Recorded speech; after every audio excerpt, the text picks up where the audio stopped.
जतकु मानत जोहार तेहिं दो 2 नवेम्बर तेहिं दिन गे सान्ताली पार्सी रेन मारांग पंडित P.O.Bodding दोय जानाम लेना मिट्टेन अनरहें पढ़ाव कते उनी मान मानती एमाय कना P.O.Bodding ऑल कदाय गोडेत नॉर्वेरिया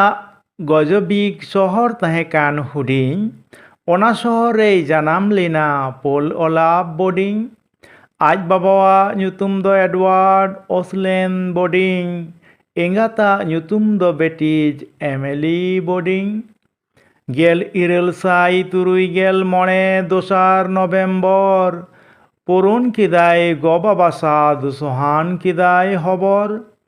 दिन दिन ते हारायना एहबिनाय पढ़ावो आपात ठेन गिए एहब लेना अकिल हुनर सिकनतो आज बाबाय तहेकाना पुथी दोकान कमी हर सड़ा मन बुगी व्यवहार मुलुज लांदावाते रड़ दावे नामलेट जतो लेकान पुथी पढ़ाओ रिया रेहे रान पुथी पढ़ाओ रे मन ऑरलैंड बोडिंगा पढ़ाओ मकोन काते स्क्रेप रुडा साल हाते हेज लेनाय भारत दिसोम इसोई पद्री बेनाव काते गेल इरेल साई आर गेल साल रे भारत ते हेज एना बेनागडिया मिशन रे गिरबसी लेना ढेर दिन दोय ताहे काना मुहुल पहाड़ी रे बुदली लेनते ताहे लेना थोड़ा दिन डुमक बाजार रे धर्म प्रचारे एहब लेना सान्ताल तालारे पार्सी सिद रिया जरूरे आटकार केट मारांग रे अडी उसराय चित लेदा सान्ताली भाषा बुझाव लेदाय सान्ताली दो अडिगी सरसा सान्ताली भाषा सावहेद चर्चाय एहब एना सान्ताली पार्सी रेन मारांग पंडिते होय लेना उनी हतेते पहिल सान्ताली सावहेद पाथाम हर हपन रेन पेड़ा बेनागडिया रे हुइलेन जानाम सान्ताली पाथाम साकाम नागाम रे नोआ पहिल धाप काम धरम कथा सेरिंग गाम कुदुम उचनाकान बोडिंग साहेब सान्ताली कथा मुणे बेनाव केदा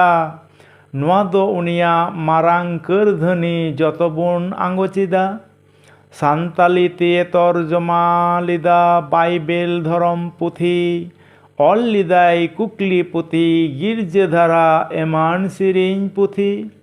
तुमल लिदाय गाम कुदुम कहनी बिनती थुती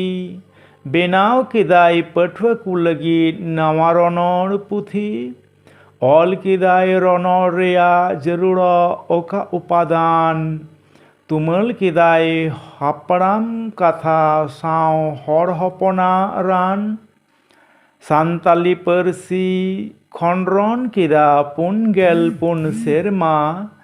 ऑल किदाय दामाना पुतिकु एकालते अडी आयमा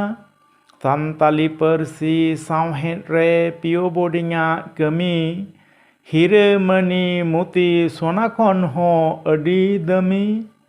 उनिया ᱧᱩᱛᱩᱢ दो सान्ताली सावहेद नागाम रे सोना खोरते ऑल तहेना जाय जुग लहारे गेल आरेसाय पेगेल पुन साल रे रुवड़िना नॉर्वे दिसम ते पुथी को आर तुमला कोई इदी केदा आज संगे ते दोह केदाय नॉर्वे रिया ओस्लो यूनिवर्सिटी रे